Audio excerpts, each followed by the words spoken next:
What's up JavaScript haters and lovers? In this video, I'll be showing you a Next.js talk which I delivered last week, and it was about why Next.js is more backend than frontend. If you like such content, feel free to subscribe and comment down what should I make more, and enjoy the talk. SpongeBob starting animation, and why Next.js is more backend than frontend, right? And in the subtext, you can see it's not. Some of you may think, no, it's front end. So maybe I'm pelting lies. Maybe I'm just spreading my propaganda. Or let's see, am I? So let's move to the next slide. How did we reach here, right? How did we reach to the point where we have things like Next, where we have things like Solid, where we have things like Svelte, where we have things like Nuxt, right? We have hundreds of JavaScript frameworks coming every day, every week. How did we reach here? So let's travel back in the journey and let's see how it all started. We had HTML pages in the very beginning of the web. Tim Berners-Lee invented Internet www, and it was primarily used in universities and militaries campaigns to send over documents, right? It was just simple static pages being shipped over internet over the wire, not even like through the network. And then a lot more used to add interactivity to their websites. I mean, JavaScript was also allowing that, but jQuery made it possible to do very easily, right? Kids these days won't remember jQuery if they haven't written it, but if you have studied jQuery, you know the impact that jQuery had on the ecosystem.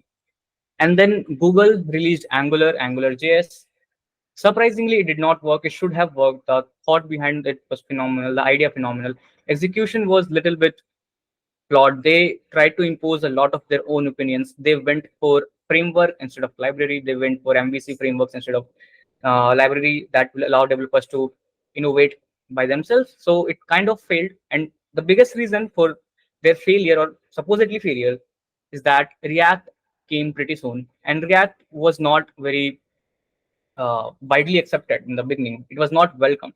People thought React is a toy framework because React did not impose anything. React did not give their own routes. React did not give their own types. React did not give their own anything. It just lets you allow you to compile your JS code into components. That's it. That's all React did. That's why we had ages of bundles, right? Angular was shipping bundles, React was shipping bundles, everyone was just shipping bundles to client. Sometimes bundle could have been more than 100 megabytes of size, right? And if you're running on a clunky old laptop, 100 megabytes of JavaScript will never work. But then we were in Stockholm syndrome for React for a pretty long time. Almost all the websites that were running for modern web were built on React for a lot of time.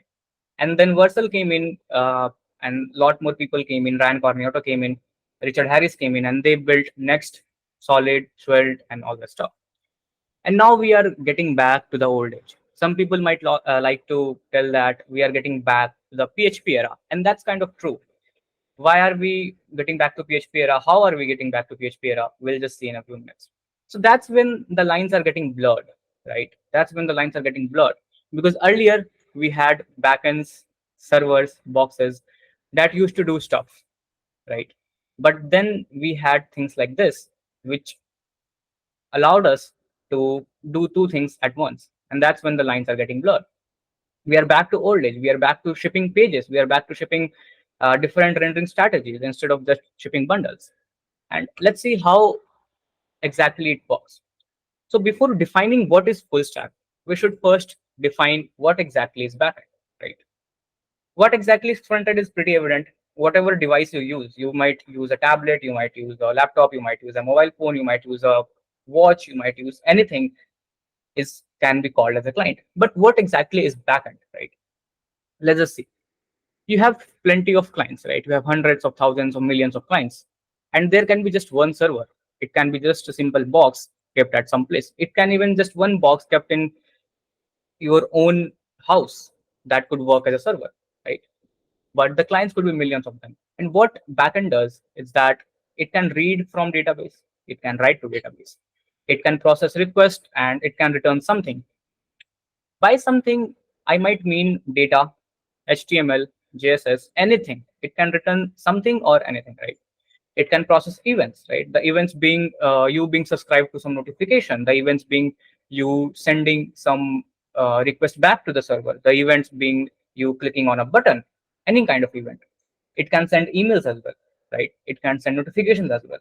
So these are most important things, or these are the major things that backend does.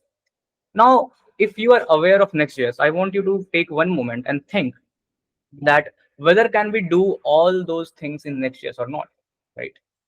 So I just want your opinion. What do you think? How many processes or how many things from this? I have listed 5 things. How many things can we do in Next.js out of this 5? 1, 2, 3, 4, or 5? In your opinion, you might be correct, you might be wrong. I might be correct, I might be wrong. But let's just take an opinion poll here. How many process or how many things from these 5 listed things can Next.js process or can Next.js do as of right now? You guys are feel free to write in chat, and I was just want to see that was opinion. First and third. All right. Response when. All right. Cool.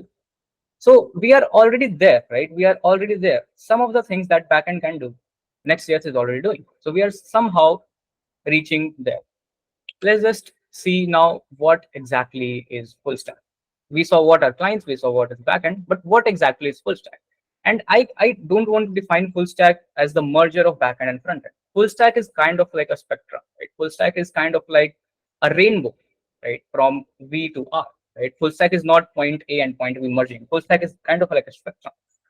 And let's see what lies on that spectrum. Let's see what happens when we travel through that spectrum. So here we have a very simple request response cycle. Client sends some request, request is authorized, request is processed, and data or resource is sent back to the client. Simple enough. Very simple diagram, very primitive diagram.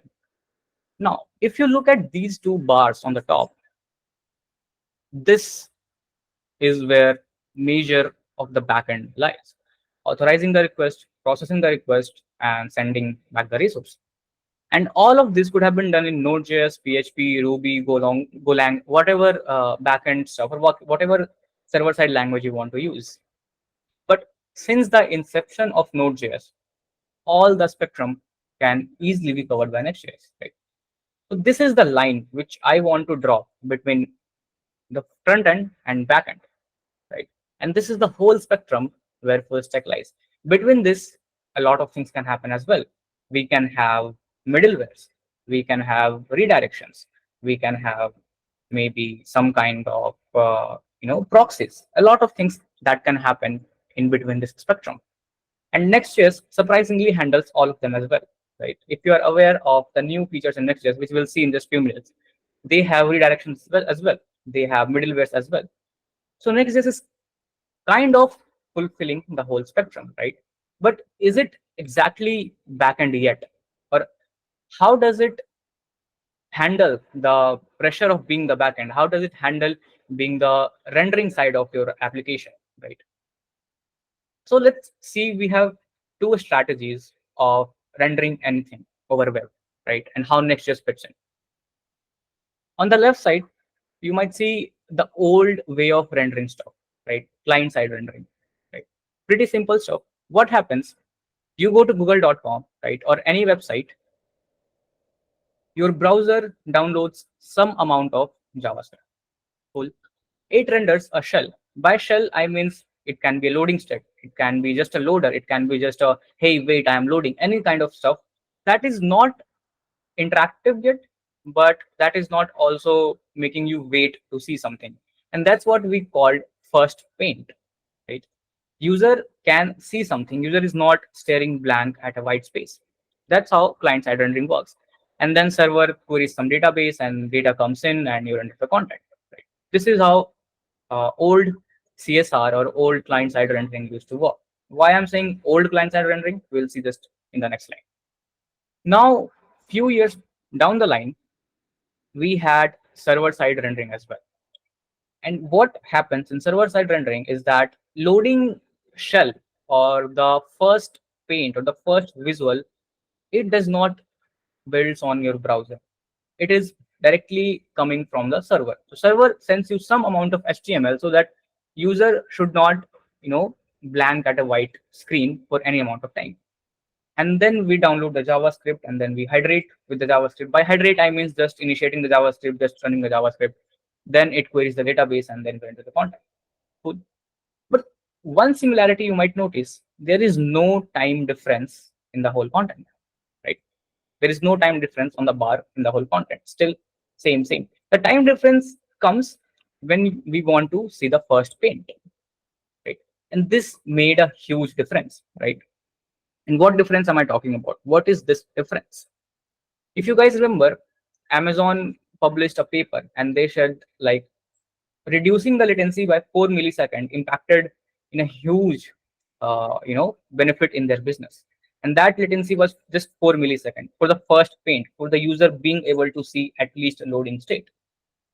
So just changing a rendering strategy from client-side rendering to server-side rendering resulted in a massive business impact, right? Not even the whole content, just the first paint. And that made React team think, that made everyone think, what if we combine all these two strategies? We combine CSR and SSR, and what comes along, right? What would be the next step in the age of web development? And that's when we have React server components, right? And what exactly are React server components? So thinning the boundary between client and server, right? The boundary is now pretty thin. We, as a user, are now unable to distinguish between what can be called as a client and what can be called as a server. So now, in modern Next.js or in modern React, by default, everything happens on server, right? You can choose to run something on client, and that is weird. React being a client-side framework, Next.js being a client-side framework should by default run everything on client, right? But they somehow convinced everyone, they somehow chose this way to render everything on server for the very beginning by default, and then just send the amount of JS required to the client. And that resulted in huge speed change, right? We had maybe this amount of time taking for content paint, but for the same JS, for the same data, for the same content, now the time is about 0.25x lesser, right? And what are these strategies? What are these strategies? So now what we do, we query the database on the server. Now we render the app itself on the server. We render the HTML itself on server. We hydrate the first information on the server itself, and then send back the initial paint, then send back the initial content, initial information to the browser, and only send the JS that is used to run on the client. The major example of can this be, let's say we are opening up a Wikipedia page. I'm not talking about Wikipedia, kind of like Wikipedia. And we are trying to access a page, let's say Virat Kohli, right? Now what Wikipedia will do, it will query the database for the Virat Kohli's information. It will render the whole page on the server and send back to us. And maybe it has a like button that requires JavaScript. So it will only send the JS for that like button instead of rendering the whole page on the client with a huge JS bundle. Here, the JS bundle was much larger regarding to this. And that just resulted in lesser load time and much faster speed. And the reason being page interactive session being starting from at this thing point. So we have now three strategies, right? Client-side rendering, server-side rendering, and now React server components. But they did not stop there. As soon as we dropped with the bomb of RSCs 2 years back, they came up with much more complex idea or revolutionary idea that what if we combine server component with suspense or streaming, right? What do we mean by suspense or streaming? Suspense or streaming means we can have simultaneously two processes running. First process will run on client that will render your application, that will render your information. And the second process will simultaneously run on the server of fetching the data that you want to see. So now clients do not even have to wait for the data to be fetched. How does it work? Client requests something, they get a shell, right? They have their JS to run, and they are hydrating the JS for the content. And meanwhile, whatever database query wants to run on the server, it is running, and the second content being rendered, and then only that content is hydrated again, right? So if you see, first paint time decreased exponentially just because now we are rendering shell at the very first time. And this is the suspense part. This is the streaming part. This is the loading part. This is where users directly see the loading state instead of just white screen. And then we load the database. And while the database is loading, while the resources are loading, we now have something to be shown on the server. We now have something for the user to interact with because we have already sent the client bundle and it is already being hydrated. And just when we have the content fully ready on the server sends back the content again to show the user. This is not because of second request. It is all just for one request. So server now can send the first response and then again the second complete response for just one request. And that's where the modern React comes in. That's where the React server components, when matched with suspense or streaming, comes in. And that is how we are thinning the boundary between client and server. If I had to remove the client and server words from here, you might think that everything is running on server because, hey, we have the data now directly on the client. We have the HTML pages, just like the old age when we had PHP, when we had static pages posted, we are just receiving the pages now. We are not receiving any client-side bundle to render the pages. We are just now receiving the client-side bundle to make anything interactive. And if you go back, that was the age of interactivity, right? We did not have bundles. That was the age of interactivity and HTML pages when we had simple backend servers. Right? So that's why I said we are getting back to old age with shipping pages and running strategies. Right? We are now out of that zone where we want to send 10 megabytes, 15 megabytes, or 20 megabytes to of client JavaScript bundle just to render hello world. It can all be done on a server. So, and why Next.js is not a backend framework or full stack yet, right? Why I'm saying yet, because they are in development phase. They can do phenomenal stuff in the coming year. But what scares me, what scares full stack developers when they are just using Next.js is WebSockets. Next.js still have not that much of great support if you want to use sockets. They do have cron job feature. You can explicitly say to Vercel that, hey, this is a cron job. But again, you have to rely on Vercel, right? You have to pay them hefty money just because you want to run some cron job. That might be very cheap if you just run on a VM. Large file uploads. This is still something that Next.js have to figure out, that how can they handle file uploads even when they are running on the same network, right? And queues, we have still no support for queues in Next.js. They haven't announced anything. They haven't went for the queues yet. So these are the four major things that scares me. These are the four major things that makes me not a full stack developer, and these are the four major things that makes Next.js not a backend framework yet, not a full stack framework yet, but it is more backend than front end for sure.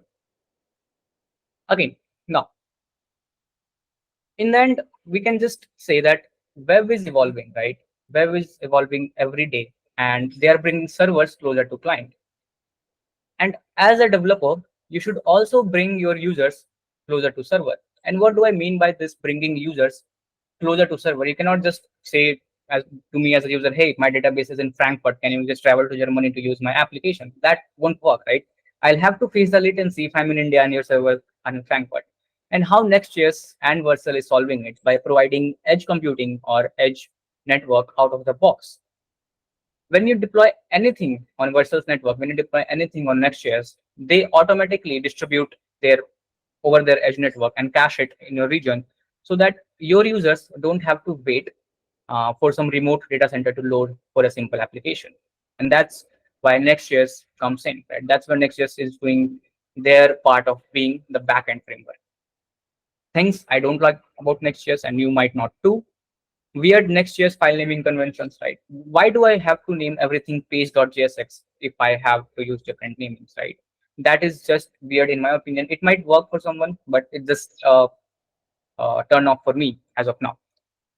Self-hosting with server actions. If you have ever tried to self-host any kind of application, you might have to go through AWS, DigitalOcean, or any of the VM provider and try to spin up a box and host something out of it. But if you try to do the same thing with Next.js, with server actions, you simply cannot do it. Vercel have their tech kind of closed for now. They tried to make it open, but it did not work. But yeah, self-hosting Next.js with server actions are kind of impossible for now. But if they do allow it in the future, this will be another major step closer to backend. And what is server actions and why am I so hyped about it? We'll just see in a minute when I'll show you some code. And this is just my opinion. Why I don't like what Next.js is that they kind of don't respect React canary releases. And what happened back in 2022 is that React server components was still in development. They were not approved by the React team, but Next.js went one step ahead and they released in their stable release, and that broke a lot of websites, right? And they did not respect React's decision to keep it in Canary. And that's when they had to face some outrage. React team had to work faster to make it stable, and all kind of mess around went around there. So this is the third thing that I don't like about Next.js. And yeah, this is why I say that Next.js is more backend than frontend, right? And let me show you now some code, as any developer talk might be, incomplete without seeing some demonstration, right? So I hope all of you can see this Chrome screen. I have one Next.js server running, right? And I have some Next.js code here, right? So let's take a look. All right. I might have messed up with the code. Yeah, this is the code. Sorry, guys. So here we have 3 pages, right? We have server, we have 1 pages with cookies, and we have the simple client page. Let's just go for this. All right. How many of you recognize this code? How many of you can recognize this code? How many of you can simply read it and say, hey, I do know this one, right? I think all of you, right? And let me show you another piece of code. How many of you recognize this? 2 people. Awesome, right? 4, 5, cool. And how many of you recognize this?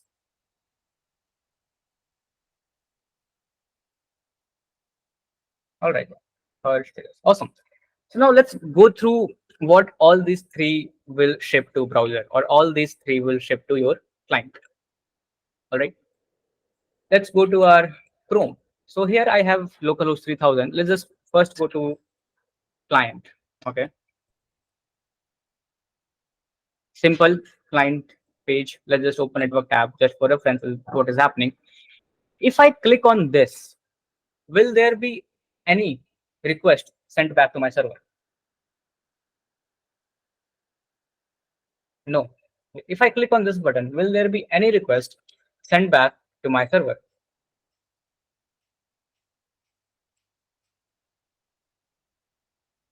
No, right? Correct. It's a simple client-side state that is being maintained on my browser or even in memory. And even when I refresh, it just goes away, right? Now let's go to Next.js server, right? And if you see, I have this, right? I have this request that was went to server, and it returns me some sort of HTML, right? It just returns me some sort of HTML with some pre-filled data, right? Again, guess for me one more time. What will happen if I click on this button? Will I send any more server requests or not? RSC payload, correct. Will I send any server request? Yes. Prajwal says yes. Okay, correct. I am sending some sort of server request, right? But I am not receiving back the HTML. Mind you, I'm not receiving back the HTML. I am just receiving back the required JavaScript or required response that is being used to render out this page. right? Now, let me go one more step further. What if I open the same page, same localhost 3000 slash server in another browser? What will happen? Any guesses? What will be the count of the clicked? Will it be 0 or will it be 10? 0? Yeah, let me show you. It will be 0.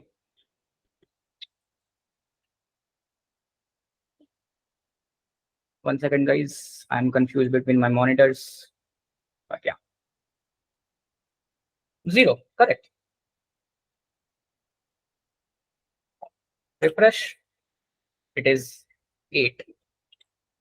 Right. Increment 9, 10, 11. But when I'm refreshing, it is back to 15. Right. It is not resetting. If you remember, client will reset the state. But what if I am storing my state on the server? It is just not letting it go. Right. So with Next.js, you can also now store your state on the servers, and you can reuse your state over multiple devices as well. And this will show in the next page that I have created in the cookies. If you see cookies, it started with 5 times, right? It did start with 5 times because you can now sync up cookies with Next.js between across all of your devices, right? If you just allow your cookies to work with Next.js, you can now use whatever client-side feature you want on the server for storing the state. And what is the difference between using cookies and a server variable is that if I re-go on the server page, if I reload the server page, it goes back to 0. But if I just go back to the cookies, it is still persisting my state. Right? And if this have not convinced you as why Next.js can be used as a backend server, I'm not what will, but I hope I did make some sense in convincing you guys that you can use Next.js as whole of backend for your whole application. Now let's just go through the code and see why cookies was not resetting even when I refresh, even when I close my server and get back again. But my server was just storing the variables until I reopen the page. Because when I'm using my server state, right, I am initiating my count just when my server is starting. Right? I'm reinitiating my count just when my server is starting, and I'm just incrementing with this pretty cute thing called use server. What use server will do that it will run this function on the server, and it will just use whatever storage you have on your server and returns back the value.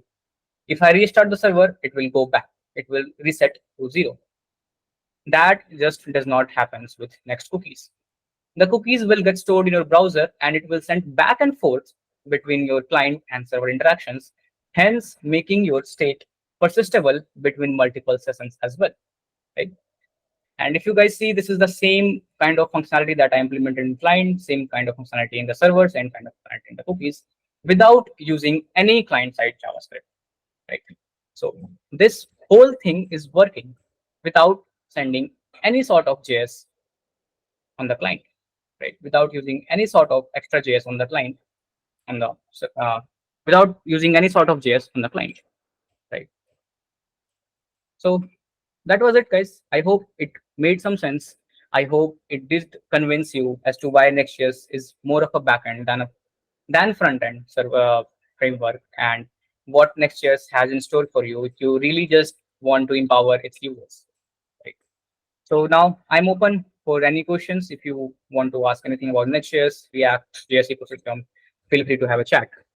Alright, I hope you enjoyed that. I hope you liked that video. And if you do like that video, consider to subscribe, comment, and share. And I'll see you next one.